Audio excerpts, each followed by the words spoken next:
E eu queria chamar aqui pessoas que nós consideramos importantes para estar neste evento, são uma parte importante da do nosso movimento, são as autoridades políticas, autoridades públicas. Eles têm voz e eles têm falado em nosso lugar e por nós muitas vezes. Cristãos comprometidos em abençoar as nações por meio das instituições públicas. Vamos ouvir um pouco a história do Gilberto Nascimento Júnior. Olá, eu sou Gilberto Nascimento, secretário de Desenvolvimento Social do Estado de São Paulo, também vereador, e estou muito, mas muito feliz de poder participar desse sonho que nasceu aí no coração do Ministério Ler, no coração da FAEDUSP, do pastor Mocelin, de tantas outras pessoas que estão participando e que estão fazendo isso se tornar uma realidade. Eu tenho a alegria mesmo de ter participado desde o início, também ajudando com a nossa equipe. Uma pena, sim, eu não estar presente, e eu quero aqui me desculpar a todos vocês. Como eu disse, eu sou secretário de Desenvolvimento Social do Estado de São Paulo, e para mim foi um dos anos mais difíceis profissionalmente, foi o ano de 2023. Vocês acompanharam, a gente começou aí uma grande tragédia em São Sebastião. Eu cheguei lá logo no dia seguinte, com uma dificuldade de chegar, fui de helicóptero, no outro dia chegando gente de barco.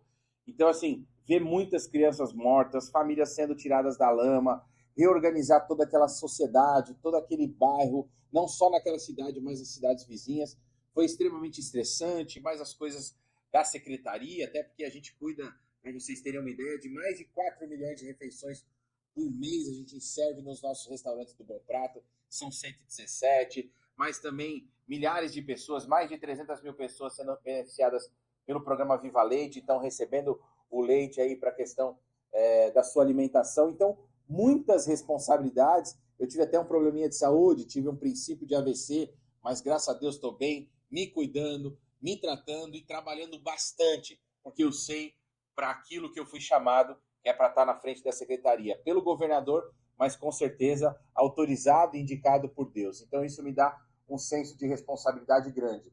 E agora, no final de 2023 para 2024, governador e alguns secretários, a gente fez um revezamento, e aí calhou que aí o meu revezamento era exatamente no período de evento.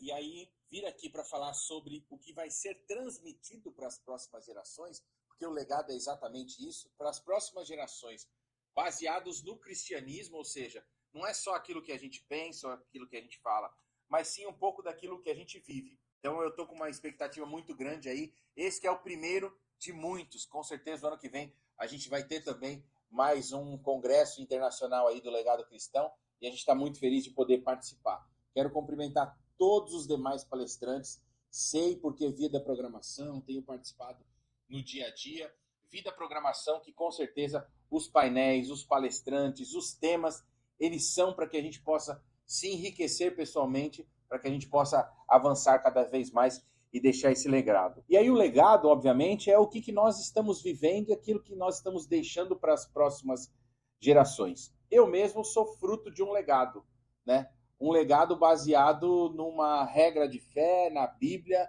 que é aquele livro que eu entendo que é o manual do construtor. Então, se eu entendo, acredito que Deus nos formou, então ele é o único que deixou um livro para a gente, e qualquer dificuldade que você tiver, você pode recorrer a ele.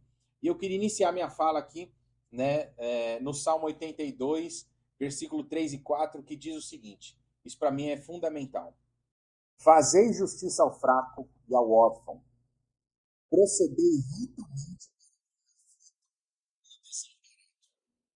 Socorrei o fraco e o necessitado, e tirai-os das mãos dos ímpios. Para mim, esse versículo é fundamental porque mostra que Deus pode e quer nos usar para fazer justiça sobre a terra. E é isso que me move cada dia que eu acordo e enfrento aí, seja o mandato de vereador, seja estar na Secretaria de Desenvolvimento Social.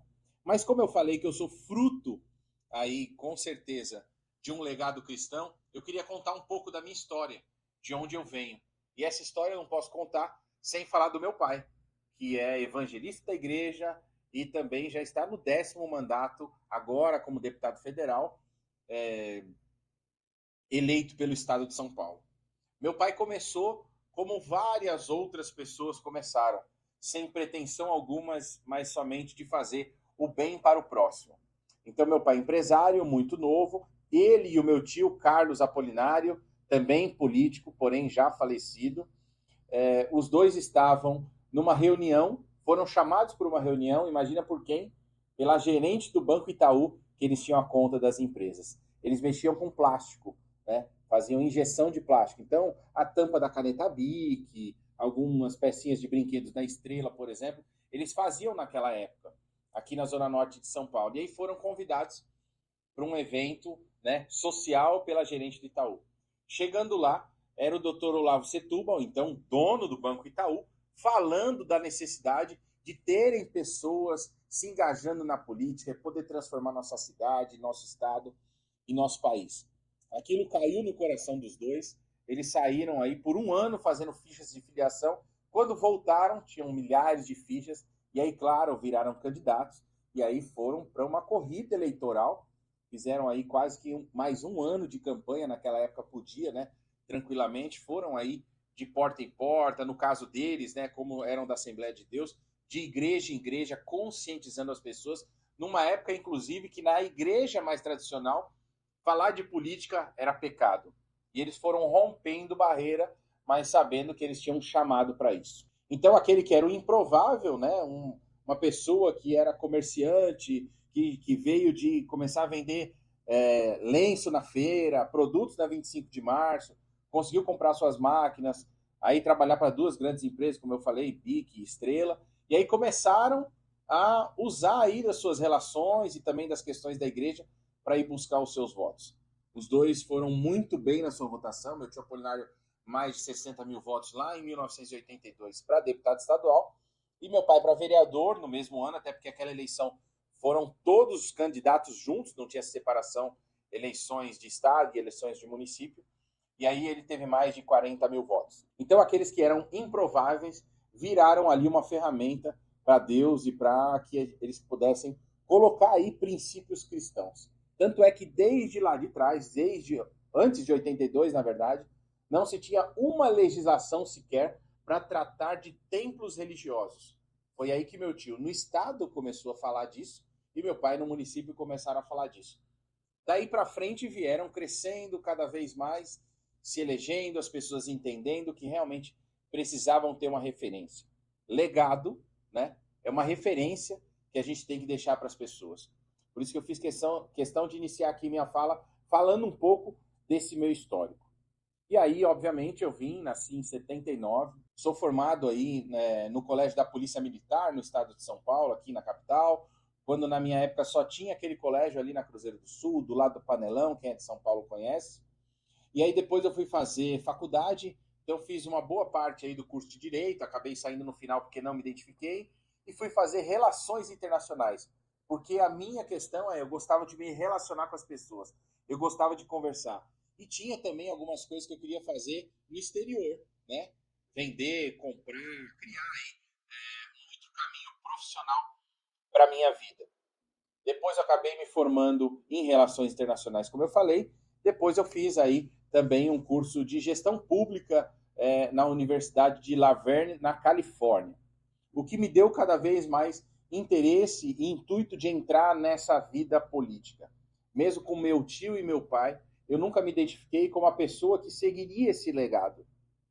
Até porque eu tenho um irmão, que ele é 10 vezes mais simpático que eu, tem mais facilidade de falar do que eu, então não era a minha expectativa. Mas chegou num determinado momento que eu via Deus meio que me empurrando para isso, foi quando eu decidi ser candidato a vereador. E aí comecei uma eleição com 4 meses, bem tardiamente, acabei tendo um pouco mais de 17 mil votos, faltaram 702 votos para me eleger. Mas não baixei a cabeça, depois fui convidado pelo então governador Geraldo Alckmin para que pudesse fazer parte da equipe dele na Secretaria de Desenvolvimento Metropolitano. Ali eu virei secretário adjunto e fazendo toda uma coordenação nas regiões metropolitanas do estado. Dali eu consegui dar um bom resultado, principalmente numa região bem vermelha aqui do nosso estado, da nossa região metropolitana de São Paulo, que é a região do ABC. Consegui eleger na época o Gabriel Maranhão, que era o prefeito do menor município na região do ABC, fazendo, inclusive, tendo votos de prefeitos à época do PT, de São Bernardo, de Diadema. Consegui dar esse resultado para o governador, foi quando ele me chamou para ir para uma outra pasta, para a Secretaria de Justiça do Estado de São Paulo.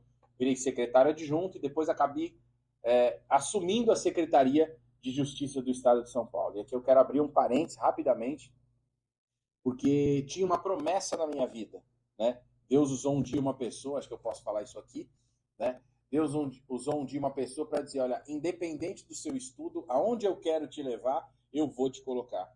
Aconteceu que dias depois, eu mesmo sem ter a formação em Direito, me tornei secretário de Justiça do Estado de São Paulo. Eu sou o único secretário de toda a história do Estado de São Paulo não formado em Direito como secretário de Justiça do Estado de São Paulo. O que me deu mais certeza e convicção do meu chamado, trazendo mais responsabilidade pelo legado que eu preciso deixar enquanto eu estiver na vida pública. Depois acabei saindo da secretaria, virei candidato a vereador, me elegi um primeiro mandato, me elegi um segundo mandato. Desde o meu primeiro mandato, eu venho fazendo uma atuação também na área social, através de frentes de igrejas evangélicas, igrejas católicas. Eu conseguia juntar as pessoas para também a gente levar alimentação nas ruas. O que me alçou também, frente a uma briga muito grande pela questão dos idosos no município, a ser convidado pelo o outro governador, Márcio França, a ser secretário de Desenvolvimento Social. Isso em 2017. Em 2017, então, me tornei secretário de Desenvolvimento Social pela primeira vez no estado de São Paulo. E aí fiquei na secretaria entendendo o que a gente poderia ajudar as pessoas, então ampliando o Bom Prato, ampliando o programa do Viva Leite, né, já programando e projetando o Viva Leite para os idosos no interior. Termino o mandato, o governador Márcio França não ganha a eleição, volto para a Câmara. E aí, quando eu estava ainda na secretaria, assim que o governador perdeu a eleição, antes de virar o ano, eu comecei a conversar com algumas pessoas, né, e comecei a perceber uma necessidade de atuação minha como parlamentar na Câmara.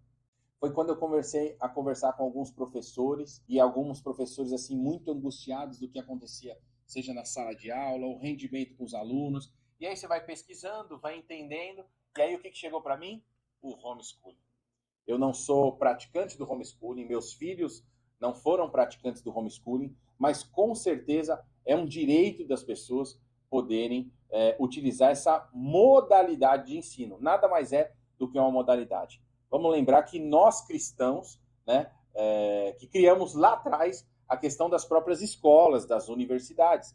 Porque até então todo mundo aprendia onde? Aprendia em casa. Então os cristãos começaram a se organizar para ensinar um pouco mais as pessoas. Então você está vendo o legado que foi deixado lá atrás e que a gente está brigando e resgatando a cada dia quando a gente fala de um tema tão importante, por exemplo, como o homeschooling. E aí passamos aí o primeiro mandato, não consegui a aprovação do homeschooling no primeiro mandato, tinha uma dificuldade muito grande, porque muitos parlamentares não entendiam muito bem, achavam que sim, todo mundo ia sair das escolas, abandonar, e não é bem isso, a gente sabe muito bem. Vim para uma reeleição de vereador. Depois da reeleição de vereador, eu consegui aprovar em primeira votação o homeschooling com um número suficiente de votos, porém ainda falta uma segunda votação. Nós estamos aí falando sempre com o pessoal da FAEDUSP, mostrando um pouco como está esse quadro, porque não dá, e aí eu quero voltar na questão do legado, não dá, sabendo o que significa a cidade de São Paulo, o que significa aprovar o homeschooling em São Paulo, não dá para a gente colocar em votação e aí perder em número de votos. Eu tenho certeza que no dia seguinte o que vai aparecer na imprensa é São Paulo recusa o homeschooling. E aí isso pode levar um efeito cascata para outros municípios e para outros estados. Então, para a gente é fundamental a gente ficar ciente e trabalhando voto a voto para o momento ser o momento exato, porque se sair no jornal que São Paulo aprovou o homeschooling, com certeza esse legado será levado aí para outros municípios. E um outro tema que também eu peguei firme na Câmara Municipal, e agora estou trabalhando aqui no Estado também, é sobre famílias acolhedoras. Para você ter uma ideia, quando a gente começou a debater e discutir esse tema na Câmara Municipal, nós tínhamos cerca de 50 famílias apenas na cidade de São Paulo, sendo famílias acolhedoras. E mais de 2.500 crianças e adolescentes com a possibilidade de estarem em famílias acolhedoras. A gente conseguiu avançar muito nisso, né, criando inclusive um projeto de lei para que obrigasse a prefeitura a fazer propaganda desse projeto, desse tema do Família Acolhedora, e eu tive o grande prazer de ouvir aí em várias rádios a prefeitura falando: você sabe o que é família acolhedora? Você se interessa? Né? Mesmo que muitas pessoas, a gente sabe, que desconhecem o tema, mas é importante a gente divulgar, o que tem feito aumentar esse número. Inclusive, quando vim para a Secretaria de Desenvolvimento Social, também comecei a atuar nesse tema, e nós temos aí, nos próximos dias, uma assinatura de protocolo com o Ministério Público, que vai nos ajudar a ampliar isso no estado de São Paulo. A gente já está fazendo em alguns municípios, mas com certeza, com o Ministério Público e Estado de São Paulo, a gente vai avançar. Até porque isso, com certeza, também faz parte desse legado cristão. A Bíblia nos diz para a gente cuidar dos órfãos e das viúvas. Então a gente vai estar cuidando dos órfãos a partir do momento que a gente leva aí essa criança para uma família, mesmo que não biológica, como diz aí estudos, né, aquele estudo dos órfãos da Romênia, que mostram aquelas crianças que foram criadas num abrigo e a diferença daquelas em termos de desenvolvimento que estavam numa família mesmo que não biológica. Então esse legado, eu costumo dizer que legado não é só o que você faz, mas também o que não deixa acontecer. E eu lembro aqui falando de várias e várias vezes, eu e outros vereadores descemos correndo ao plenário da Câmara Municipal para barrar aí temas como aborto, temas como identidade de gênero para as crianças nas escolas. Então a gente tem que estar sempre, né, eternamente vigilante, como a gente gosta de dizer, né? O preço da nossa liberdade é eterna vigilância. Na Secretaria de Desenvolvimento Social, agora com o governador Tarcísio, a gente inovou bastante nessa questão do combate à fome, levando aí alimento aos necessitados, ampliando o nosso Bom Prato e o nosso Viva Leite. Como eu falei aqui no começo, mais de 300 mil pessoas, né, recebem o seu Viva Leite para sua segurança alimentar, e mais de 4 milhões de refeições no estado a gente serve através do nosso programa do Bom Prato. E a gente inovou também em outras áreas, né? Eu vou deixar a dependência química para o final, mas também um tema importante que é acolher emergencialmente as pessoas em situação de rua, sabendo que é um serviço tipificado para as cidades, mas nós no estado a gente tem que romper isso, a gente tem que deixar esse legado e abrimos aí também um serviço emergencial aqui na região da Praça da Sé e vários outros que estão sendo financiados nos municípios. Nós temos aí mais de 400 crianças atendidas nesse serviço, mais de 6 mil pessoas no total. Um outro tema também importante é o tema dos refugiados. A gente vê aí cada vez mais pessoas vindo para o Brasil, se refugiando aqui por causa de guerra, seja na Ucrânia, seja no Afeganistão. A gente tem recebido muita gente e a gente tem sim se dedicado a não deixar essas pessoas ficarem no aeroporto ou, infelizmente, serem contratados aí por aqueles que querem usá-los como, seja a mula do tráfico, ou então tomar dinheiro deles para que possa mandar eles para outros países para terem outras oportunidades. Então a gente tem trabalhado muito essa questão dos refugiados, junto com a Acnur, junto com órgãos internacionais e municípios aqui, principalmente Guarulhos e São Paulo. Levítico 24, 22 diz: uma mesma lei tereis, assim será o estrangeiro como o natural, pois eu sou o Senhor, é o que diz a palavra. Então a gente não pode abandonar os refugiados. E, por fim, né, uma grande inovação aí na questão da dependência química. Eu estive a convite do governo dos Estados Unidos em Dallas, numa conferência internacional para falar sobre os avanços das drogas, principalmente as sintéticas, e o que nós, estados e municípios no mundo inteiro, estamos fazendo. Tive a oportunidade de ir lá e falar. E conheci o General Price, o pessoal do governo americano, do DEA e de outros países inclusive com desenvolvimento inferior ao Brasil e que conseguiram sim avançar muito nessa luta das drogas. Para se ter uma ideia, somente da região da Cracolândia, a gente já colocou em internação nas nossas comunidades terapêuticas mais de 2.000 pessoas nesse ano. Porém, as pessoas continuam chegando. Por quê? Porque não se falava de prevenção.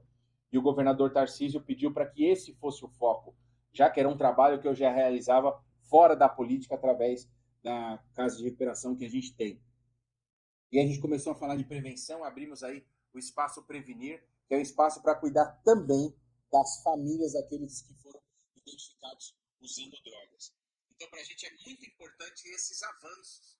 Até porque a gente sabe que legado que a gente vai deixar não é só daquilo que a gente vive, mas principalmente aqueles que estão chamados para estar no poder público vão deixar legados através da sua atuação nas políticas públicas. Aquele que estiver numa empresa vai deixar através do seu exemplo na empresa.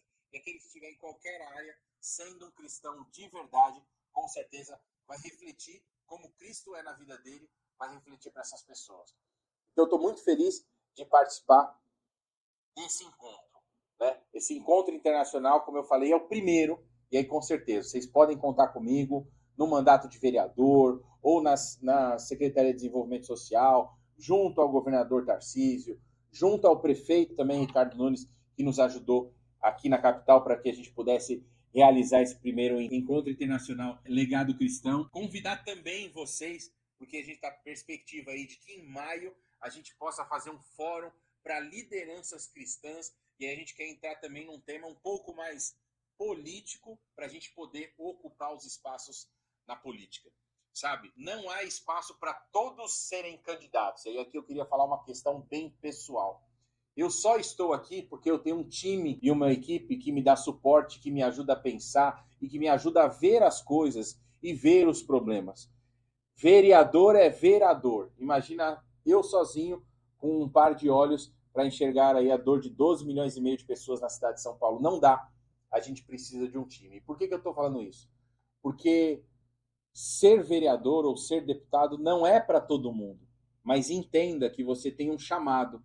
E se você tem um chamado e você pode fazer parte de um time, para nós é fundamental. Então, se você tem um grupo que fala sobre o mesmo tema e defende aquele mesmo tema, então comece como grupo se organizar. Se a gente não se organizar, a gente não consegue chegar. Então, eu espero que no nosso próximo encontro, né, nesse fórum aí de lideranças cristãs, a gente possa debater um pouco mais esse tema. E eu quero te convidar também a me acompanhar nas redes sociais, mandar críticas, sugestões, para que a gente possa cada vez mais avançar. Eu dependo de vocês e eu dependo também, principalmente, do querer de Deus na minha vida. Eu sinto que eu estou no centro da vontade dele e por isso que eu quero avançar. E aí eu quero, sim, parabenizar mais uma vez todos aqueles que, junto conosco, conseguiram organizar esse encontro internacional. Com certeza vai dar muito resultado. A gente já vai ver frutos não só na próxima eleição, e a gente não está aqui só falando de eleição. A gente está pensando e realizando tudo isso com o apoio de muita gente, com expositores, com palestrantes, porque nós estamos pensando em legado, ou seja, pensando nas próximas gerações. Que Deus abençoe. Muito obrigado a todos. Muito obrigado a todos.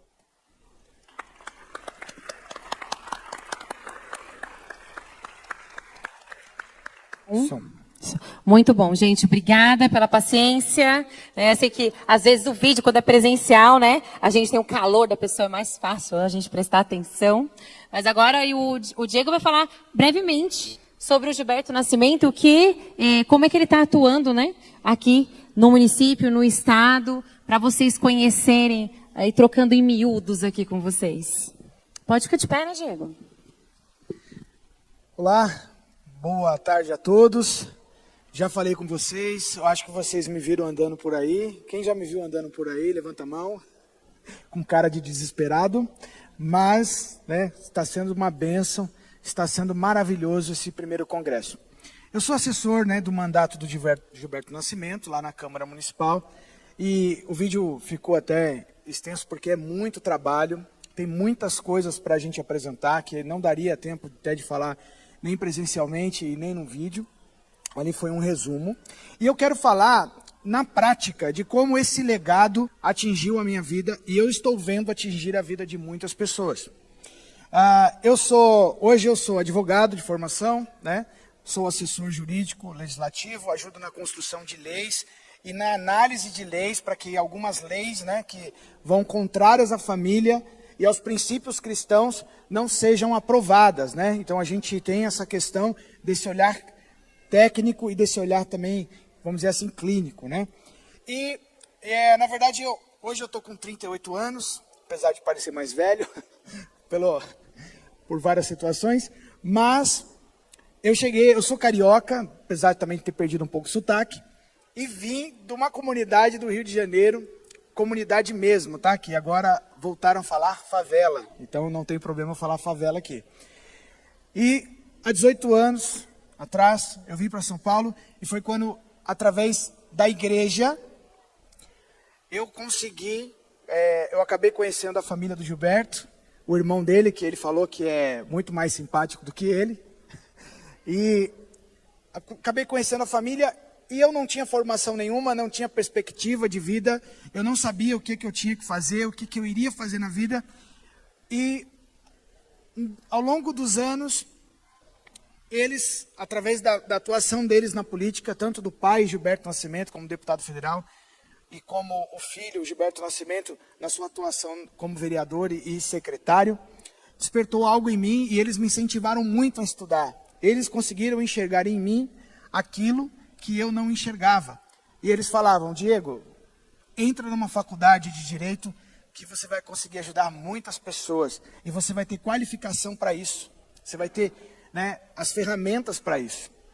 E aí eu realmente me empenhei, entrei na faculdade, me formei sem ter nenhuma esperança, mas fui ali no esforço e finalmente consegui me formar, fiz a prova da ordem e cheguei até aqui. Isso me faz lembrar do meu passado e minha infância no Rio de Janeiro, onde o meu ambiente, infelizmente, era um ambiente de favela, de comunidade, onde eu tinha contato com traficantes e já fui aliciado pelo tráfico na época que eu fui servir o Exército.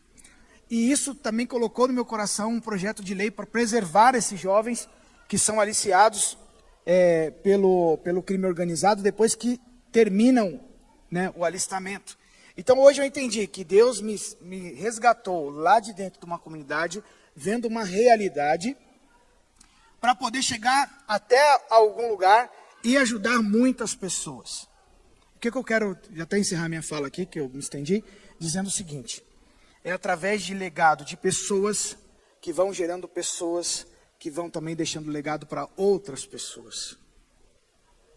Eu creio que a nossa próxima geração precisa assistir esse conteúdo, a nossa próxima geração precisa ter acesso a tudo isso. Hoje, para mim, é um dia muito especial, que é aniversário da minha filha, da caçula, e ela falou assim, poxa papai, você marcou um evento justo no dia do meu aniversário? Porque a data do memorial tinha aqui pra gente essa data. Eu falei, filha, o maior presente que eu posso te dar é preservar o seu futuro. E esse congresso é para isso. Esse congresso é para que a gente leve para outras pessoas, transforme. Assim como o legado do Gilberto Nascimento, o deputado federal, Gilberto Nascimento Júnior, alcançou a minha vida. Eu tenho certeza que tudo que foi falado aqui, essas autoridades aqui, essas pessoas engajadas, vão também transformar muitas vidas e transformar uma próxima geração. É isso que nós cremos. Então saia daqui com esse propósito de levar tudo isso aqui para as pessoas, divulgue, mostre lá, ó, ficou gravado no YouTube, leve isso para as pessoas, porque eu tenho certeza que nós vamos fazer a diferença na sociedade. E então eu encerro minha fala aqui, já falei demais, espero que aqui nós possamos compartilhar muito mais ideias e que você possa absorver todo esse conteúdo. Tá bom? Eu agradeço aqui o tempo, a oportunidade e levo para vocês um abraço do Gilberto Nascimento Júnior. Tá bom?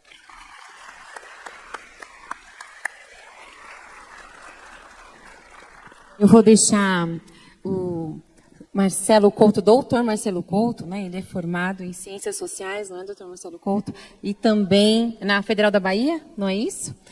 Mas também estudou na Universidade de Bolonha, isso? E trouxe para cá este conhecimento submisso à palavra de Deus, submisso à fé e aos valores cristãos. Eu queria que ele compartilhasse o que está fazendo com que você... Dr. Marcelo Couto está atuando politicamente para transformar a nossa sociedade em uma sociedade forte, de alicerces fortes. Como que isso é possível? É possível, doutor Marcelo Couto? Obrigado. Boa tarde, vou ficar de pé. Então, vou começar contando um pouco da minha história, né? Como já foi falado, eu sou baiano, sou de uma cidade chamada Itamaraju, no extremo sul da Bahia, e me mudei para Salvador no ano de 2006 para fazer o curso de Ciências Sociais. Com muitas preocupações relacionadas à pobreza, a injustiças sociais, etc. E fui fazer o curso de Ciências Sociais na Universidade Federal da Bahia, e fui selecionado no primeiro ano da faculdade para participar de um projeto de pesquisa que era financiado pela Fundação de Amparo à Pesquisa do Estado, que tinha um título Pobreza e Desigualdade Social, Rotas de Inclusão.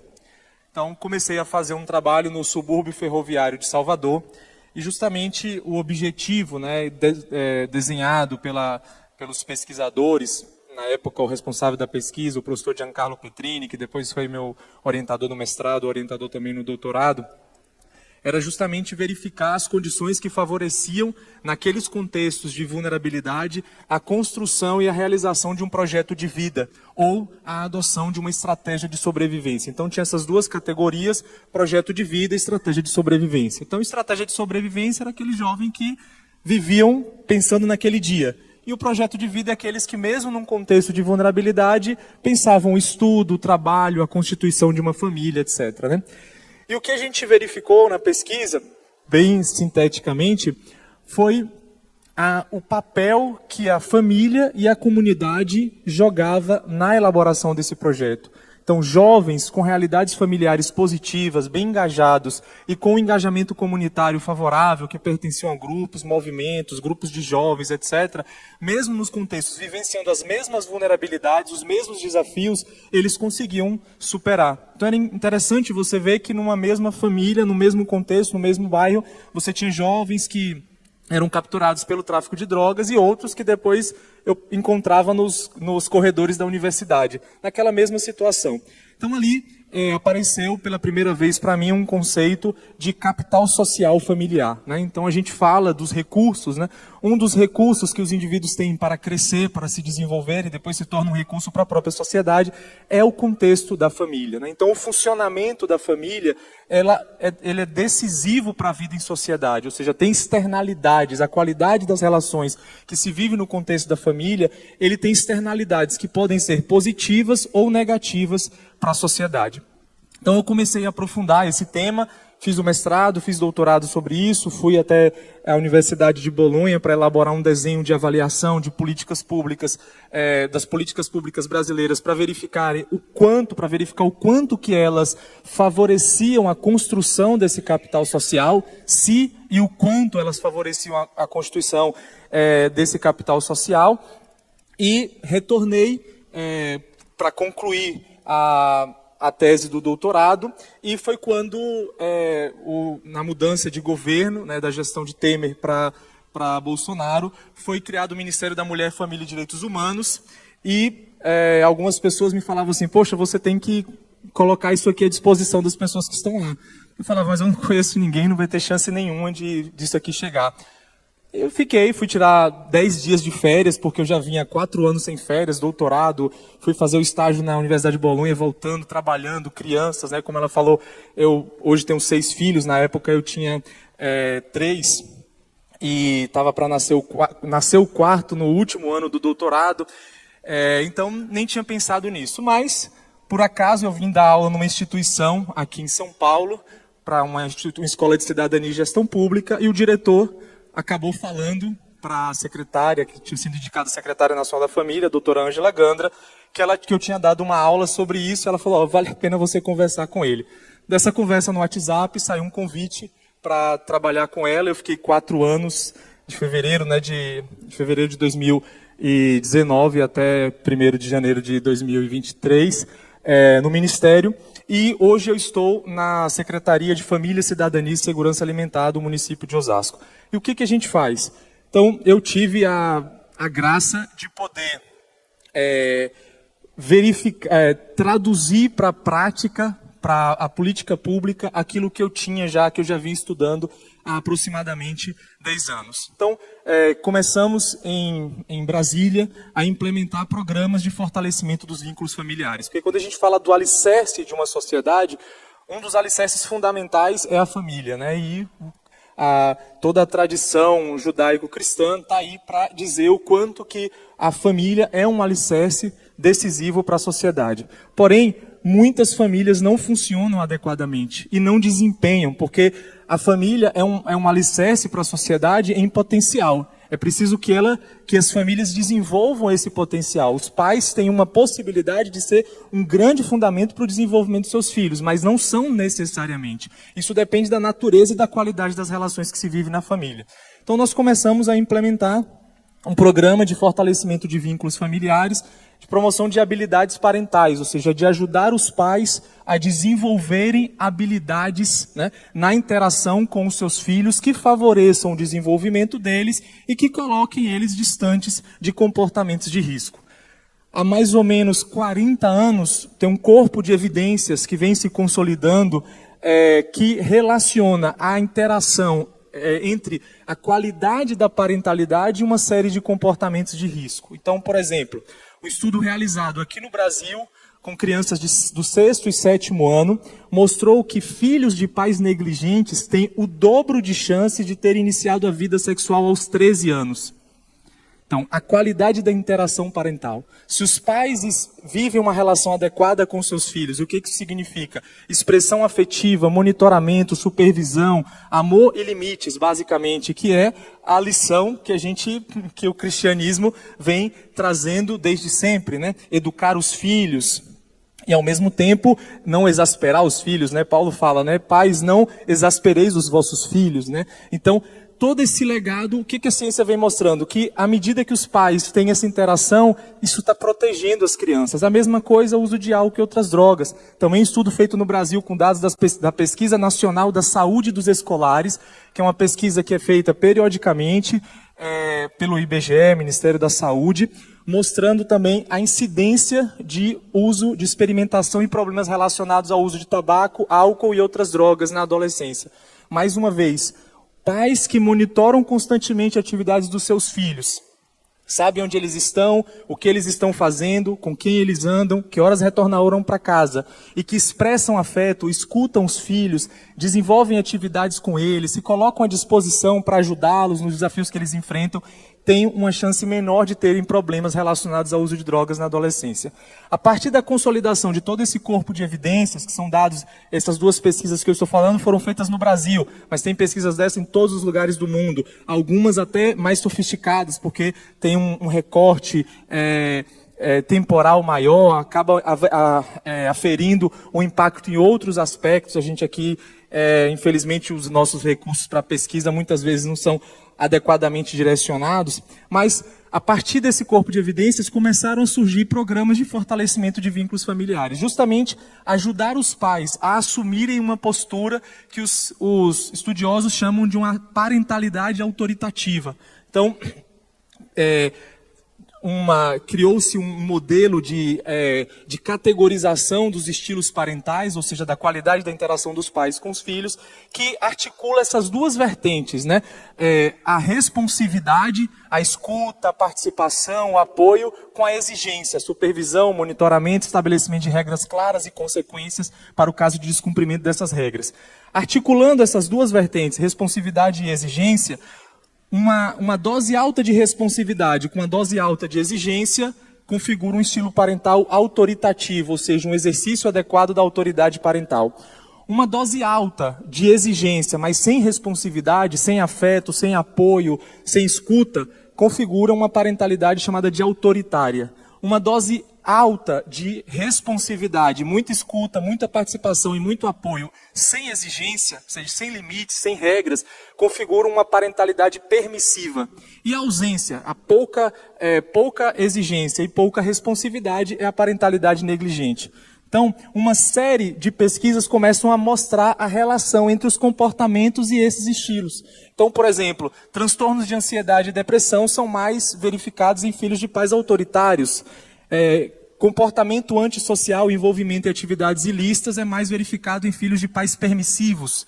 Ao passo que um desenvolvimento adequado, engajamento escolar, um bom desenvolvimento, a ausência de problemas relacionados às drogas, etc., é visto em filhos de pais autoritativos. Então, esses programas, eles ajudam os pais a direcionarem, assim, a sua parentalidade. São orientações. Então, é uma forma de ajudar famílias, as mais diversas, e no caso da política pública, prioritariamente famílias em situação de vulnerabilidade, a melhorarem a interação com os seus filhos. Quando estávamos no governo federal, uma das coisas que nós fizemos foi contratar uma pesquisa para avaliar o efeito, a efetividade dessa metodologia, de uma delas. Hoje a gente implementa 2 no município de Osasco, mas nós avaliamos uma no governo federal, que é o programa Famílias Fortes, que é uma tradução e uma adaptação para o contexto brasileiro de uma metodologia desenvolvida na Universidade Brookes, em Oxford, que é o Strengthening Families Program. Então a gente avaliou a efetividade desse programa em 5 regiões do país, uma aplicação que foi feita com aproximadamente 900 famílias.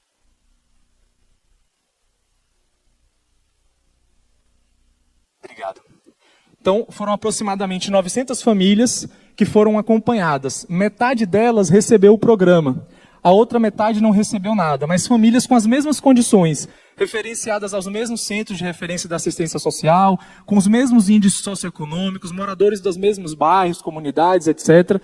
Então, uma parte delas recebeu o programa, outra parte não recebeu. E os resultados são surpreendentes. Para vocês terem uma ideia, entre as famílias que participaram do programa, houve uma redução de 60% no comportamento negligente dos pais.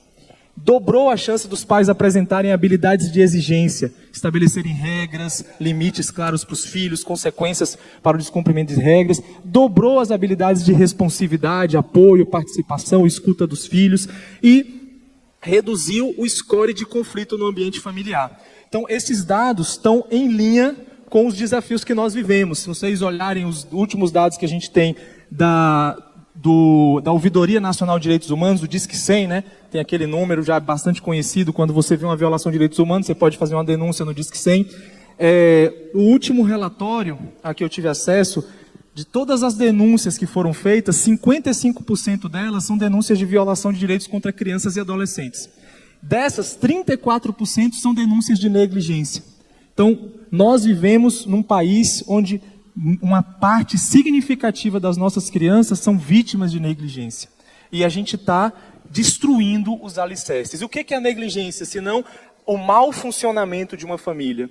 Porque a negligência é o fato de que uma criança não tem um adulto, um responsável, pai e mãe, que interage com ela de uma forma adequada ao seu desenvolvimento. Então nós começamos esse trabalho no governo federal. Quando concluí, recebi um convite do deputado estadual Rogério Santos, que foi até quem intermediou o contato aí. Ele era vereador na cidade de Osasco, hoje ele é deputado estadual, e ele propôs a criação, no município de Osasco, de uma secretaria focada no fortalecimento dos vínculos familiares. Me fez o convite, então eu me transferi de Brasília para cá, estou nessa missão. Nós começamos a aplicar esse programa, então hoje a gente aplica na prefeitura, nas escolas municipais, o programa Famílias Fortes para as crianças do 5º ano do ensino fundamental, e aplicamos o programa ACT para educar crianças em ambientes seguros para as crianças de 20 creches municipais. Então são 2 programas de desenvolvimento da parentalidade, de melhora da interação entre os pais, e a gente tem colhido muitos frutos, porque a gente vê ali as famílias começando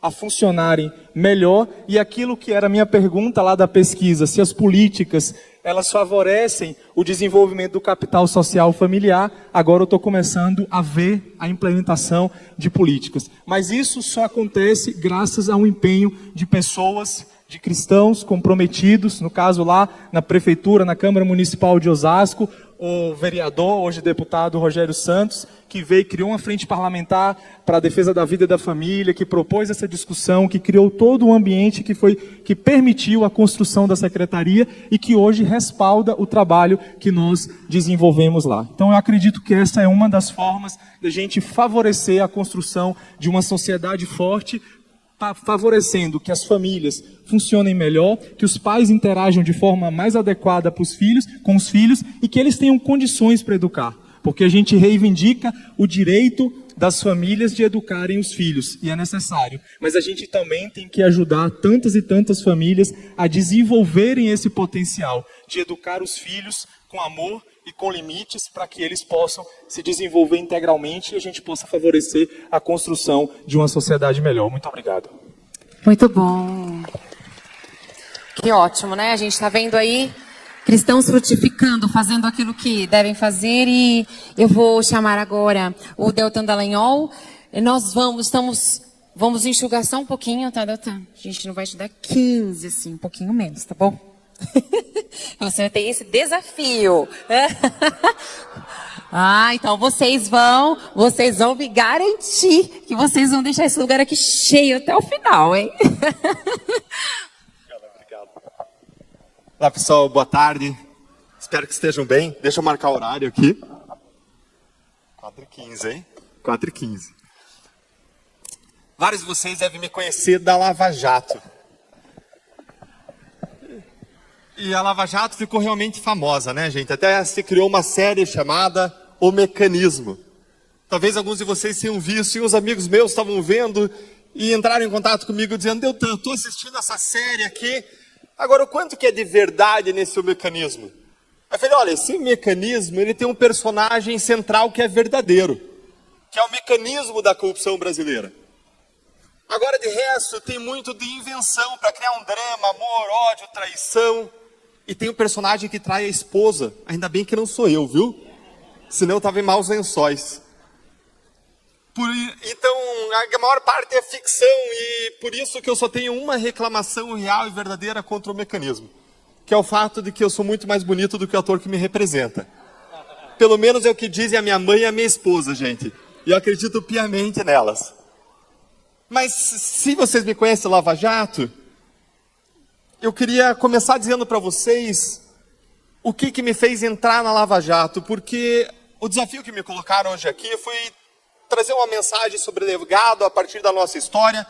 E se eu tenho que deixar uma visão para vocês sobre legado, eu queria deixar que a gente precisa se envolver na política para construir uma sociedade melhor para os nossos filhos, e a gente precisa trazer para os nossos filhos uma visão sobre política. Se a gente não trouxer escolas doutrinadas, uma cultura woke identitarista, de esquerda e progressista vai trazer.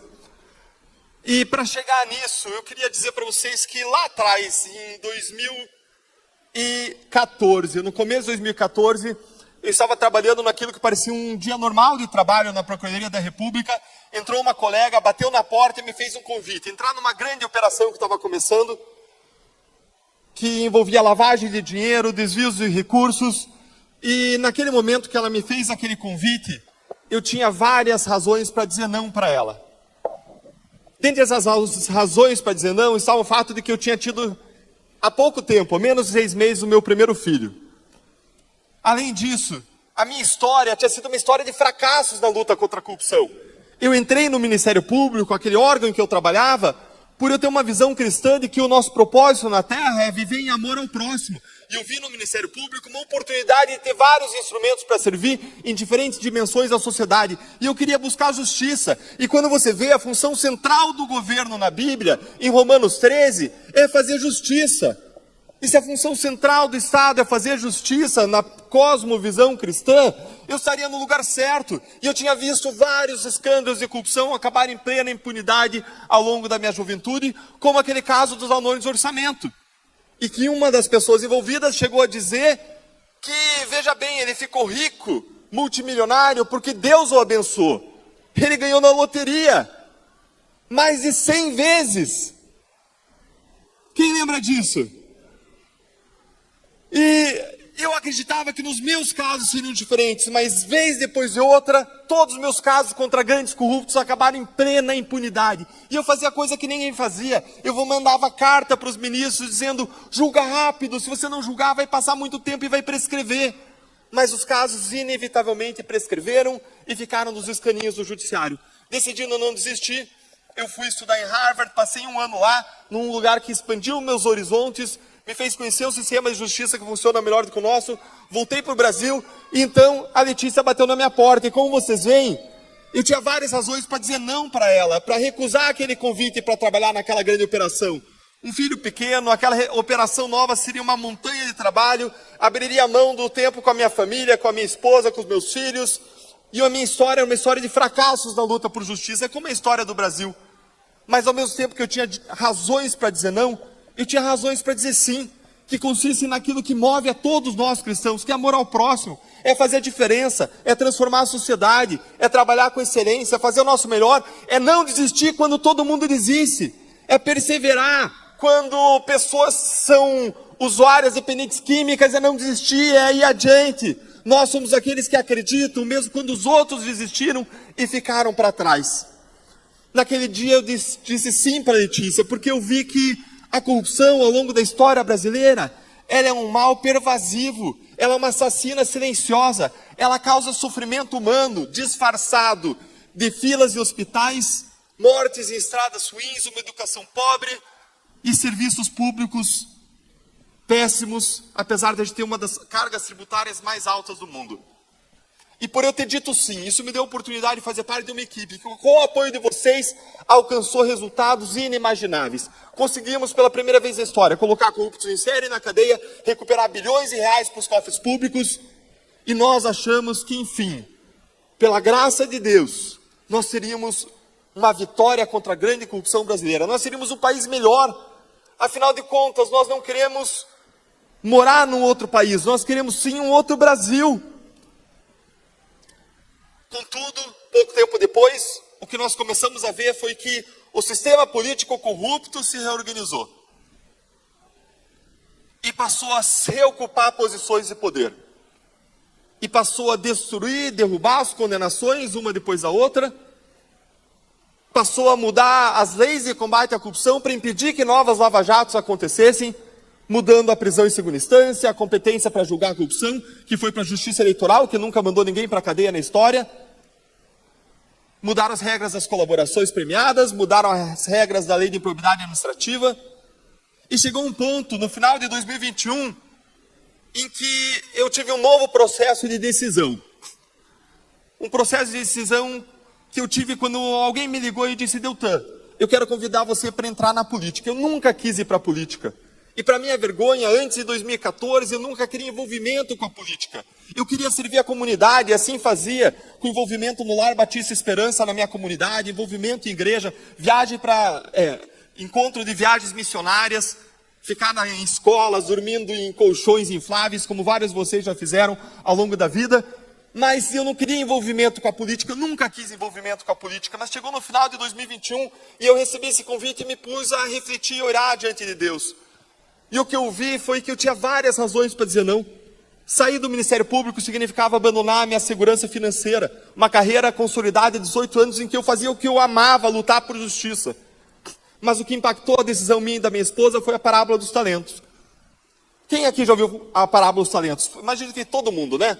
Todo mundo deve ter ouvido. É uma parábola em que, muito rapidamente, o Senhor vai viajar, deixa talentos com diferentes servos, eram quantidades de metal precioso, o primeiro com 5, o segundo com 4, o terceiro com 1, vai viajar, tempo depois volta, pergunta o que vocês fizeram. O primeiro e o segundo disseram: olha, nós multiplicamos os seus talentos, dobramos os talentos. E ele disse: Senhor, servos bons e fiéis, foram fiéis sobre o pouco, sejam colocados sobre o muito, agora venham e partilhem da alegria do seu Senhor. Em relação ao terceiro, ele veio e disse: olha, eu tive medo.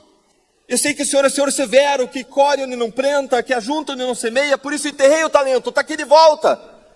E aquele senhor olhou e disse para ele: servo mau, servo negligente, que seja jogado onde há choro e há ranger de dentes.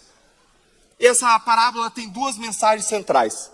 A primeira mensagem é: nós somos responsáveis diante de Deus pelo modo como nós usamos os talentos que Ele nos deu. Cada um de nós, você é responsável, eu sou responsável. Nós vamos prestar contas a Deus pelo modo como nós usamos os talentos nas diferentes dimensões da nossa empresa, na nossa família, na nossa sociedade, na nossa comunidade, na arena política. E a segunda mensagem é: se nós queremos fazer o melhor com os talentos que Deus nos deu, nós devemos estar dispostos a dar passos de fé, a sair da nossa zona de conforto. Empresários, empreendedores entendem isso muito bem. Se você quer fazer o melhor com os talentos que Deus te deu, você deve estar disposto a dar passos de fé. E aquela foi a decisão mais difícil da minha vida, porque sair do Ministério Público era não só abrir mão de uma carreira em que eu encontrei propósito, da nossa segurança financeira, mas porque a nossa terceira filha é autista. E se acontecesse qualquer coisa comigo, ela teria segurança financeira de vida para o resto da vida dela. Mas a minha esposa olhou para mim e disse: meu amor, a gente pode ter que mudar o nosso padrão de vida, a gente pode ter que vender os nossos bens, mas vamos viver no centro da vontade de Deus para a nossa vida.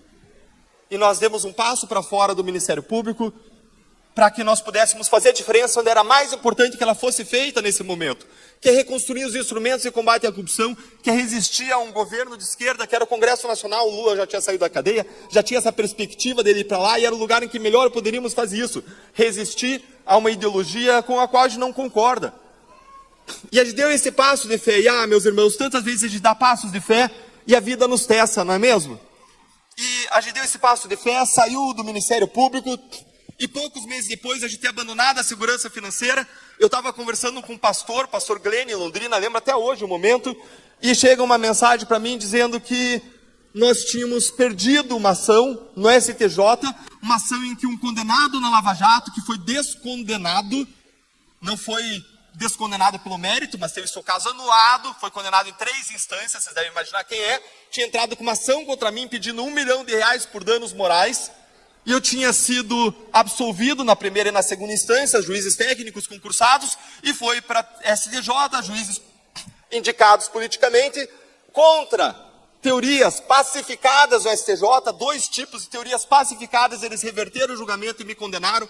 Meus advogados tinham falado, não, fique tranquilo, não tem chance nenhuma de reverterem isso contra você, mas foi exatamente o que aconteceu naquele dia. E naquele dia eu recebi a notícia de que, depois de eu ter deixado meu emprego, eu ia ter que tirar R$200 mil da minha família, dos meus filhos, para eu dar para uma pessoa multicondenada na Lava Jato e que não ia ter que devolver R$1 para os cofres públicos. E pensem no sentimento de injustiça realizado dentro de uma pessoa. Aquele dia eu fiquei indignado, frustrado, com um misto de sentimentos. O pastor que me aconselhava, ele disse, Eutã, não olha para o problema, olha para Deus. Eu falei, pastor, eu estou olhando para Deus, mas o problema está no meu colo, né? A batata quente está assando aqui no meu colo. E eu fui, meus colegas foram deitar no quarto em que a gente estava viajando, no interior do Paraná, e eu fiquei de joelhos, orando, derrubando a minha frustração, derramando a minha indignação diante de Deus, clamando por justiça. E se alguém me falasse o que ia acontecer nas horas seguintes, eu diria que era impossível.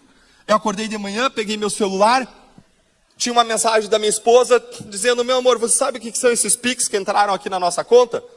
Eu falei, não sei, fui lá olhar, tinha uns 5, 10 Pix de R$50, R$20, R$30. Falei, não sei, deve ser um engano, essas pessoas vão pedir o dinheiro de volta. De repente tinha 100 Pix, 200 Pix, 300 Pix entrando, 400 Pix, e a tela começou a piscar sem parar do celular. O celular da minha esposa queimou a tela de tanto que piscou naqueles dias. E aí começou a piscar e 500 Pix entrando, R$20 mil, R$50 mil. Eu entrava, saía de reunião, mais R$30 mil, chegou a 200 mil, R$300 mil. Eu fui ao público dizer, pessoal, pode parar de depositar. Já passou do valor que vai ter que ser pago, obrigado, não precisa mais. E sabe o que aconteceu?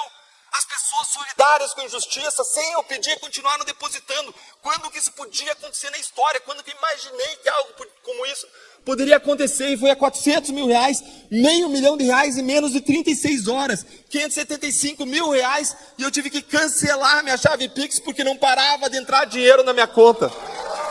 Você já teve esse problema? Tem que cancelar o Pix, que não para de entrar dinheiro?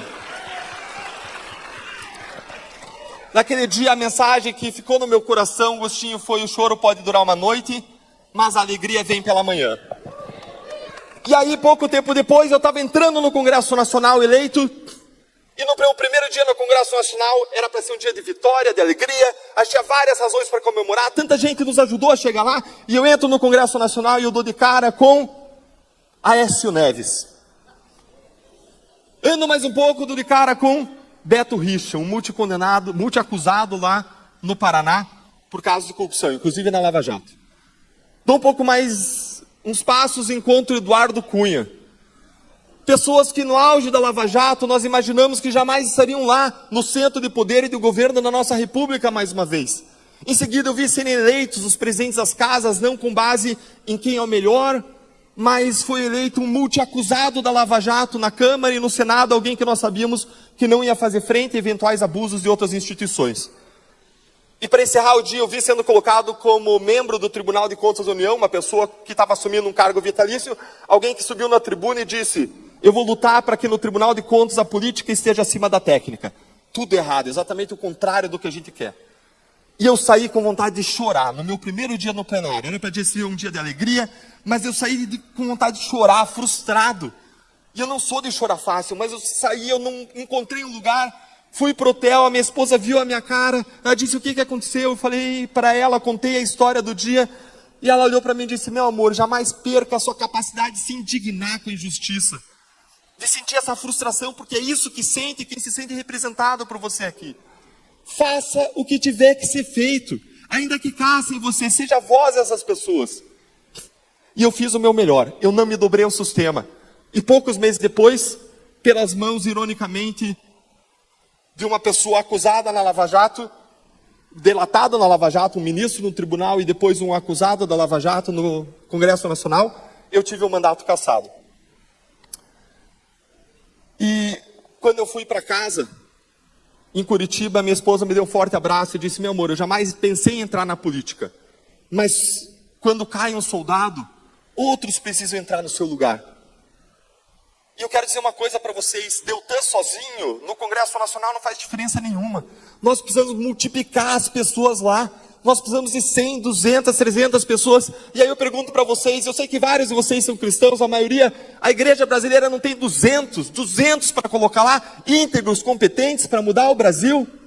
Nós precisamos levantar pessoas que façam a diferença no nosso país. Porque enquanto a gente está conversando aqui, está acontecendo uma coisa chamada CONAI lá em Brasília. Um congresso, uma conferência nacional de educação, que é organizada pelo Fórum Nacional de Educação. Enquanto associações e igrejas não participam lá do fórum, tem muita gente técnica lá. Preste atenção, as entidades técnicas que são lá. Está lá a CUT, está lá o MST, está lá a Associação Brasileira de Lésbicas, Travestis, Transsexuais e Intersexos, para discutir o que vai entrar na nossa educação. Enquanto a gente fala, o homeschooling está sendo discutido lá. E sabe o que está dentre os 7 eixos do CONAI lá?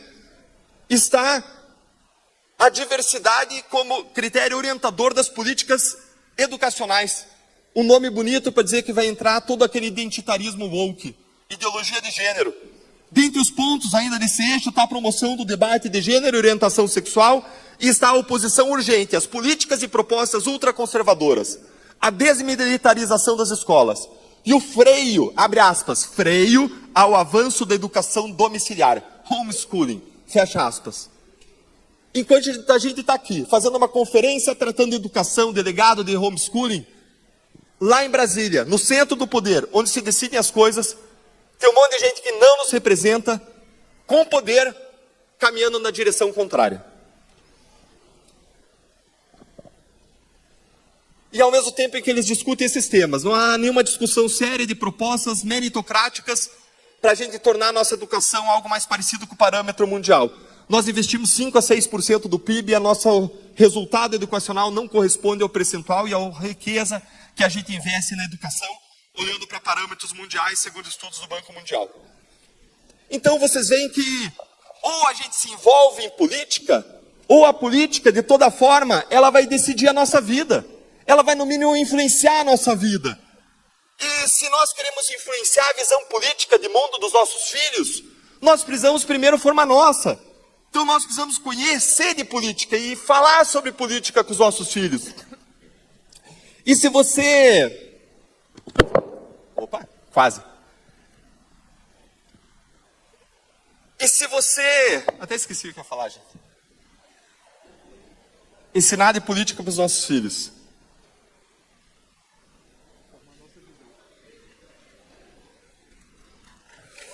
Obrigado. Lembrei. E quando eu falo que a visão da esquerda está equivocada, a visão da esquerda está equivocada segundo uma cosmovisão cristã porque ela entende tudo errado. Tem uma visão de Estado que é uma visão totalizante de Estado. Uma visão segundo a qual o Estado pode entrar em todos os domínios, todas as esferas da vida humana. E aí entra para regular o discurso, a nossa liberdade de expressão por meio de um projeto das fake news. E aí entra querendo dizer como que dentro da sua casa, da sua família tem que funcionar a educação. É uma visão de Estado totalizante da qual a gente discorda. A gente entende pela visão católica que existe uma subsidiariedade do Estado. O Estado só entra onde as outras esferas não resolvem, inclusive a família. Só se a família não resolver a educação, aí que o Estado entra. Ou ainda, segundo a visão protestante da soberania das esferas, do Abraham Kuyper, cada esfera tem sua soberania. O Estado não pode se meter na área exclusiva da família da mesma forma. Segundo ponto, a visão de esquerda é uma visão errada sobre o indivíduo. Vê o indivíduo como uma visão determinista, como um produto do ambiente, não como alguém que toma suas próprias decisões com livre-arbítrio. Como resultado disso, tem uma política criminal que contraria Romanos 13, que passa a mão na cabeça de criminoso. Afinal de contas, eles são, abre aspas, vítimas da sociedade. Isso produz os péssimos resultados de segurança pública que a gente tem. Pior, tem uma visão errada de sociedade. Veja que eu já falei de visão de Estado, visão de indivíduo, agora visão de sociedade. Tem uma visão que olha para a sociedade como uma luta entre opressores e oprimidos, e se você é pai, você é um opressor da sua família, se você é homem hétero, então, coitado de você, opressor sobre todos os aspectos possíveis, e que fragmenta o tecido social, erode o capital moral e o capital social da sociedade. É uma visão de que a gente discorda, de amor, de união, de visão totalmente diferente. E se nós queremos impactar a visão dos nossos filhos, nós precisamos de duas coisas. Nós precisamos nos envolver na política e nós precisamos ensinar a política para os nossos filhos. Mas a gente não vai ensinar se a gente não souber.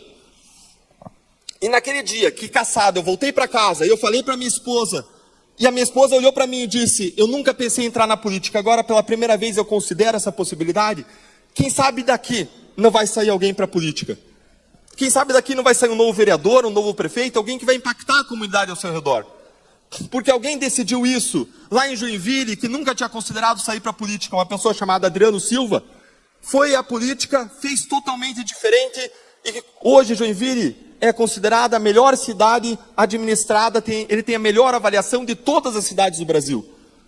É uma das mais seguras do Brasil, um dos melhores lugares para empreender, graças a alguém que decidiu sair da sua zona de conforto, usar os seus talentos também nessa dimensão e servir a sociedade também na dimensão política. E eu queria encerrar dizendo o seguinte para vocês, 21 minutos, né? Tá me cronometrando ali, ó. Olha a minha fiscal. Eu queria encerrar dizendo o seguinte para vocês. Talvez você esteja olhando para tudo isso e dizendo, Deltan, tudo isso é muito bonito, mas eu estou muito frustrado. Olha o que tem acontecido, é uma degradação, é um dia pior do que o outro. A gente vê a volta das mesmas pessoas ao poder, reocupando espaços, a politização das estatais. A gente vê pessoas multicondenadas sendo honradas nas mais importantes posições da República. Nós vemos atraso depois atraso na segurança pública, crise na educação. Isso que a gente está vendo no CONAI, é o foco no lugar errado. Se você vive frustrações, eu quero dizer que eu vivi várias frustrações ao longo da minha vida. Várias frustrações. E daquilo que vocês conhecem, depois que eu entrei na Lava Jato, foi um processo de trabalho imenso, em que eu tive que abrir mão de tempo com a minha família, com os meus filhos, com os meus amigos, finais de semana, para trabalhar. Depois vieram ameaças à nossa vida, ameaças à integridade dos meus filhos, vieram tentativas de assassinato moral contra nós. A gente enfrentou calúnias, difamações, a gente enfrentou a destruição do nosso trabalho diante dos nossos olhos. E quando a gente decide dar um novo passo, buscar novas estratégias, a gente encontra mais e mais resistências, chegando a ser caçado. E quando o meu filho está jogando bola hoje em dia, ele ama jogar bola, só que ele tem uma resistência muito grande com perder. Ele tem uma dificuldade com frustrações. E ele está lá jogando bola, e quando ele começa a perder, ele sai e quer parar de jogar. E eu vou falar com ele e falo, filho, sair não vai resolver o problema. Volta lá, joga até o fim, dá o teu melhor, você pode não perceber agora. Mas a tua atitude, a tua força, a tua luta nas derrotas é o que te prepara para as vitórias futuras. Não desista, porque é da tua perseverança que você vai construir os músculos, a tua energia, a tua força, a tua disposição mental, a tua saúde emocional, para você viver a vida e enfrentar os problemas da vida. E eu queria encerrar pedindo para você, para mim, levanta por favor, para mim o seu indicador. Levanta, por favor, seu indicador. Levanta seu indicador, por favor. Levanta seu indicador, por favor.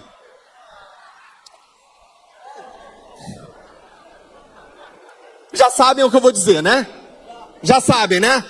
Vocês podem ensinar os seus filhos por palavras, por lições. As palavras ensinam, mas é o exemplo que arrasta. Mais importante do que a gente ensinar por palavras vai ser a gente ensinar, por exemplo, inclusive na política. Obrigado.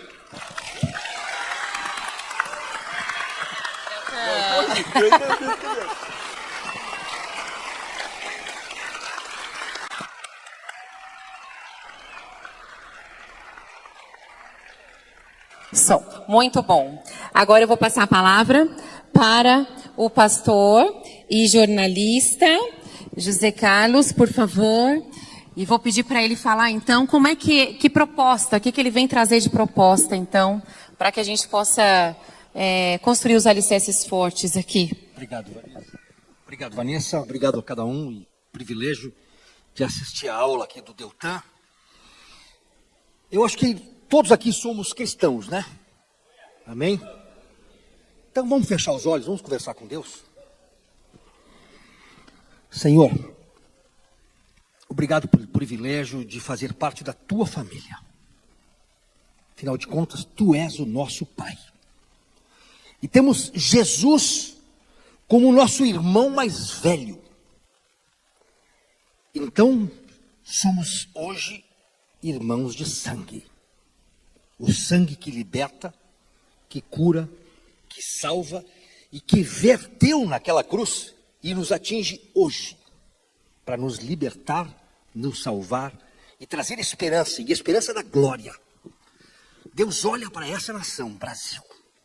Olha para o teu povo que se chama pelo teu nome nesta terra. Dá sabedoria. Dá entendimento. Abra os olhos do coração e nos faça ver espiritualmente essa nação. Abençoa cada um, Senhor. Mas agora eu te peço algo que só tu podes fazer, Senhor. Perdoa o Brasil. Perdoa a idolatria, perdoa os erros, perdoa a corrupção, perdoa a mentira. Perdoa. E faz a partir de hoje, agora conosco, um tratado novo de resgate desta nação, para que seja feita a tua vontade nesta terra, como a tua vontade é feita nos céus. Usa as nossas vidas como te apraz, para que nós possamos cumprir a tua vontade, a tua verdade e a missão que tu tens para cada um de nós. Sê conosco hoje e sempre, em nome de Jesus. Amém. Amém. Eu sou pastor, ordenado há 22 anos, mas antes do meu ministério, eu sou jornalista. E uma vez eu fui entrevistado numa televisão, como é que é ser jornalista e crente? Eu digo, a coisa mais fácil do mundo é isso, ser jornalista e crente. Como assim? Jornalista tem que falar a verdade. E Jesus é a verdade. Mas o jornalista que nós temos hoje no Brasil não fala a verdade. Tem se prestado ao pai da mentira. A propósito, o mundo jaz no maligno. E qual que é o teu papel, o meu papel, enquanto pai, enquanto mãe, enquanto servo? Viver na verdade. Eu sou o caminho, a verdade e a vida, Cristo Jesus, esperança da glória. Eu tenho 39 anos de profissão de jornalista, 22 como pastor. Ultimamente você pode ter acompanhado o meu trabalho como comentarista político na rádio e TV Jovem Pan. Eu dirigi a TV da Assembleia Legislativa do Estado de São Paulo por 10 anos. Fui apresentador, repórter no SBT, na TV, Rede TV e também na TV Manchete. Comecei minha carreira na TV Globo do Rio Grande do Sul. Eu sou gaúcho, gremista, tomador de chimarrão, mas adorador do Senhor. Estou há 30 anos em São Paulo e vejo que há uma esperança para o Brasil. Apesar de todo o cenário dizer não. Há esperança. Afinal de contas, se eu tenho Deus, se eu tenho Jesus, esperança da glória, eu tenho que ser movido à esperança. Senão eu vou fugir do Brasil. Ou eu vou chorar embaixo da cama. Porque essa semana, Polícia Federal bateu na casa e gabinetes de 2 deputados federais. Um absurdo isso. Olha, ano passado eu me desafiei orando a Deus para trazer solução para o Brasil. Solução política. Puxa, mas a Bíblia fala de política. Quem era José, governador no Egito? Quem foi Daniel, sátrapa? Administrou com o Nabucodonosor. Rei Davi, rei político. Quem que toma o corpo de Jesus? Um senador. José de Arimateia, política. Nós fazemos política o tempo inteiro. A igreja não pode se furtar deste papel. Graças ao que falou aqui o secretário Gilberto Nascimento, o pai dele e o tio dele, Carlos Apolinário, foram pioneiros da igreja evangélica do Brasil, buscando espaço político para os cristãos. Pioneiros. Agora, e nós? Massa de manobra? Eu, como jornalista, vou falar para vocês. E também como pastor, eu falo com dor e sangrando. Eu sei de igrejas em São Paulo, grandes ministérios, que 20, 30 anos atrás, e por que não recentemente, venderam seus púlpitos para candidatos. Eu lembro de uma que foi 5 milhões de dólares em dinheiro vivo para um candidato ir falar no púlpito e a igreja inteira votar nele. 5 milhões de dólares. Deus perdoa essas pessoas. Que haja verdadeira transformação a partir do corpo de Cristo. A Coreia do Sul era miserável. A Coreia do Sul era miserável. Até chegar um pastorzinho. David Yong-Soo, ou Paul Yong-Soo, ele troca de nome. E faz uma revolução evangelística. Tremenda. Quando ele criou, às 5 da manhã, no templo, a oração do dia, para as pessoas irem orar de manhã, 5 horas da manhã, teve que chamar a CET para organizar o trânsito. Mudou a vida da cidade. Da cidade não, de Seul, mudou o país. O presidente da república, o presidente deles, era o porteiro da igreja. A partir dali, Coreia do Sul se tornou uma potência. E nós, como corpo de Cristo, estamos elegendo o quê? Ladrão, corrupto, idólatra, sem vergonha, o que o pastor pediu. Eu oro para breve nós termos um candidato e um presidente evangélico, cristão comprometido. Nós teremos transformação dessa sociedade. Ano passado eu orei para Deus, busquei o Senhor, porque nós não temos um partido. E eu me comprometi de entrar num partido político. Eu concorri a deputado estadual, fiz quase 13 mil votos pelo PTB, sem dinheiro, só com o recall da minha participação na Jovem Pan, como comentarista político e antítese da Amanda Klein, participando nos Pingos dos Is. Sem grana, tá, gente? Não é fácil, tá? Não é fácil você bater de frente com um demônio. Mas quando você bate de frente, significa que você está em oposição a ele. Se você não bater de frente, você está andando do lado do demônio. Não é verdade? E eu orei para Deus pedindo, me perdoe, Zizi, eu estou falando isso. Vamos construir um caminho, Senhor. No outro dia da minha oração, eu recebi uma ligação de um homem chamado Marcílio Duarte, nascido em lar evangélico. Igreja Batista. E ele me disse: Bernardo, eu preciso conversar com você amanhã. Vem no meu escritório. E eu fui no escritório dele. E ele me disse assim: minha origem é a Igreja Batista, eu sou batista. E a minha profissão como advogado é construir partidos políticos. Já fiz 22. Desde a eleição do Collor até agora, 22 partidos políticos eu fiz. Mas nenhum deles representa o meu neto. Eu preciso construir, eu estou com 82 para 83 anos, eu preciso construir, deixar um legado. Mas os meus filhos não querem e eu não tenho mais gás. Reuni a minha família e nós vimos em você. Você gostaria de nós te entregarmos um partido pronto? Custa 2,5 milhões a minha assessoria. Mas para você é de graça. Vou fazer pro bono. Nasce o Partido Conservador, só conservador.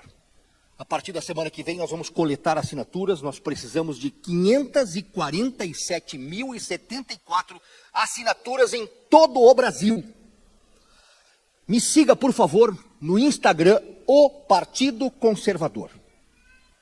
Nós precisamos dar espaço para políticos com honestidade e propósito. Hoje no Brasil são 29 partidos políticos. 29.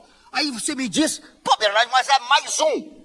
Então agora eu vou te contar o que são esses 29 partidos políticos. 14 são da esquerda. PDT, PT, PCO, UP, Rede, PSOL, que defendem corrupção, liberação de drogas, defendem os bandidos. E 15 são de centro. Eu faço alguma ressalva ao Novo, que o Deltan hoje é pré-candidato à prefeitura de Curitiba, que é um partido que tem princípios. Então, 14 mais um, e a gente precisamos, assim como a esquerda, não ter um só partido. A esquerda tem 14, nós não temos um fincado verdadeiramente no espectro de Deus, Pátria e Família.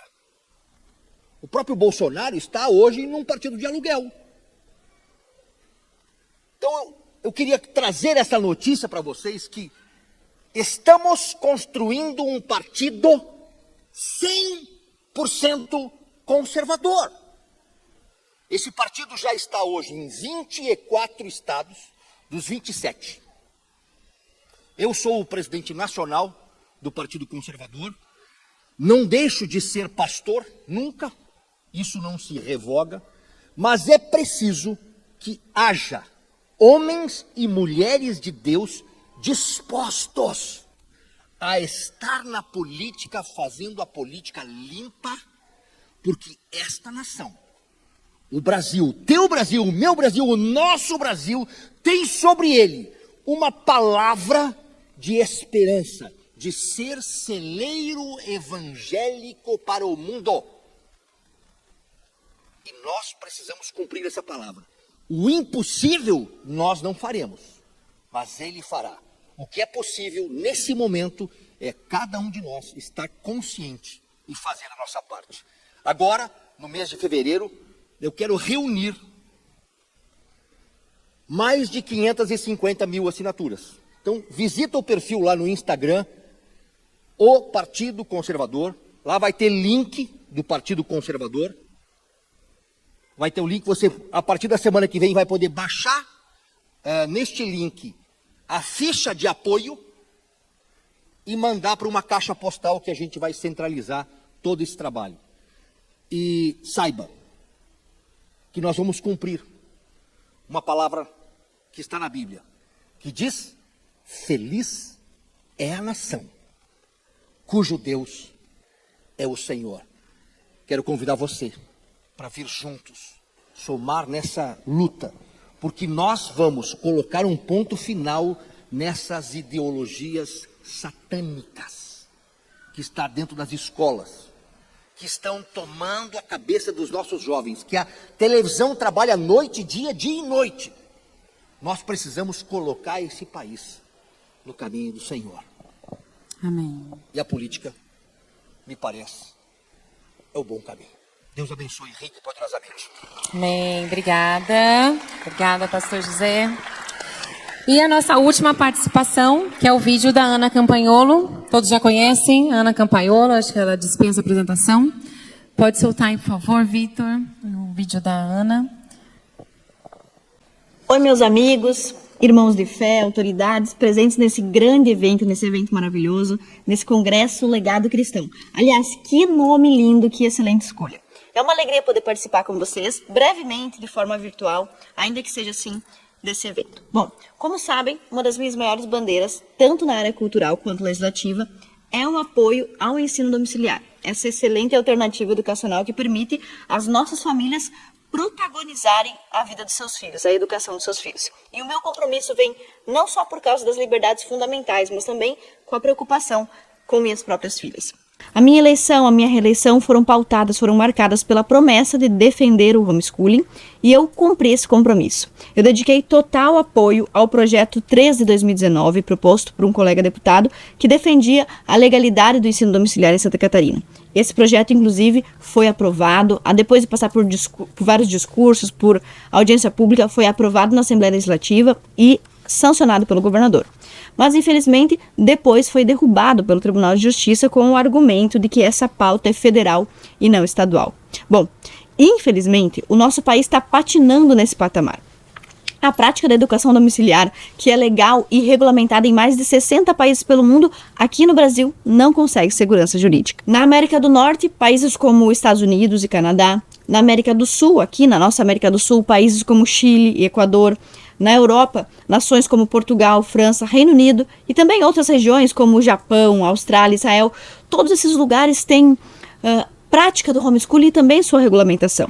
E cada um desses países tem suas próprias diretrizes, regras específicas que governam a prática, e isso reflete, inclusive, a crescente aceitação dessa modalidade. E vocês sabem que, diferentemente da péssima educação que é oferecida pelo Estado, a nossa educação domiciliar ela não pode ser impositiva. Vocês sabem disso, depende da nossa própria boa vontade, da consciência, do esforço das famílias. E apesar de não ser impositiva por regra, a educação em casa tem se tornado, essencialmente, a única saída para quem quer fugir dessas desgraças impetradas pelo Estado. Essa busca por liberdade educacional, longe de ser descaso das famílias, na verdade reflete a nossa preocupação, o nosso comprometimento em buscar uma educação melhor, o melhor possível. Isso, inclusive, exige mais esforço e mais aprimoramento de todos nós como pais. Então, a nossa escolha deve ser entendida como o exercício de um direito fundamental das famílias, refletindo a nossa crença de que a educação dos nossos filhos é primariamente uma responsabilidade da família e não do Estado. E esse ponto é fundamental, porque tanto no Brasil quanto no mundo, tem crescido a ideia de que as crianças não são apenas responsabilidade do Estado, mas também propriedade do Estado. Essa percepção equivocada de que a criança pertence à família, que a família tem um poder absoluto sobre a criança. Não é verdade. A Constituição diz que a criança é um problema da família, da sociedade e do Estado. We have never invested as much in public education as we should have because we've always had kind of a private notion of children. Your kid is yours and totally your responsibility. We haven't had a very collective notion of these are our children. So part of it is we have to break through our kind of private idea that kids belong to their parents or kids belong to their families and recognize that kids belong to whole communities. Once it's everybody's responsibility and not just the households, then we start making better investments. Afirmações como essa que você viu aí no vídeo não deixam dúvida dos perigos que a gente está correndo. Mas eu sei que você já conhece esses perigos e compreende tudo isso. Mas deixa eu apontar alguns para você, como por exemplo, o aumento da violência contra os professores, que é clara, você vê nos jornais, nos noticiários. O aumento da violência contra os alunos, contra os nossos filhos, crianças, adolescentes, de todo tipo, inclusive o abuso sexual nas escolas. E, por fim, a queda cada vez maior dos índices educacionais, relativos à leitura, escrita, interpretação de texto, cálculo, ciências naturais ou qualquer outro saber objetivo que se possa medir. Inclusive, se você observar as escolas, elas estão passando por uma profunda transformação, onde se substitui o saber científico, que, aliás, a esquerda diz ser a grande defensora da ciência, né?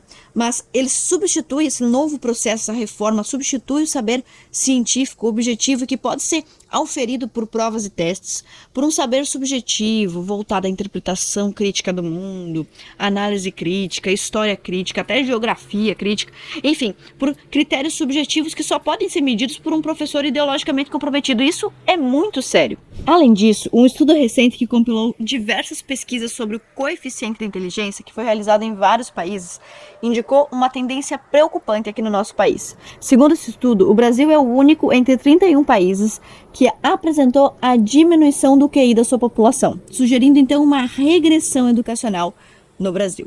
Então, deixe-me contribuir brevemente com alguns benefícios das escolhas que nós estamos fazendo em praticar o homeschooling. Dados do Instituto Nacional de Pesquisa de Educação Domiciliar nos Estados Unidos destacam vários benefícios do ensino domiciliar. Número 1, a personalização, a adaptação do nosso currículo e do nosso ambiente para cada criança específica.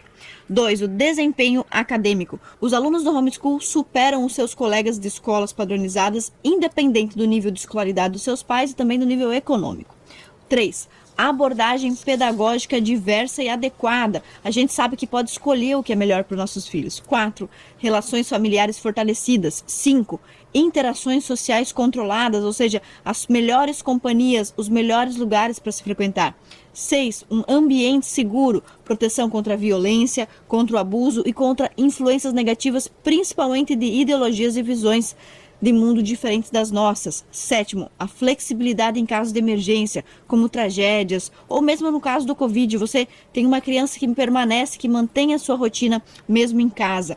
8, a proteção para minorias, tanto para crianças atípicas quanto para aquelas minorias identitárias. E 9, a transmissão de valores e crenças. Somente dentro de nossas casas nós podemos garantir que as crianças vão receber o valor moral, a cosmovisão, a religião que nós queremos. Então, para concluir a minha contribuição singela com esse tema, eu quero informar também que eu publiquei um livro há poucos anos atrás, analisando todo o debate público catarinense sobre o homeschooling. O livro se chama Ensino Domiciliar na Política do Direito, ele foi lançado pela editora Estudos Nacionais e expõe a gravidade e também a burrice de muitos argumentos usados contra o homeschooling. E também quero indicar outros livros que creio que podem contribuir.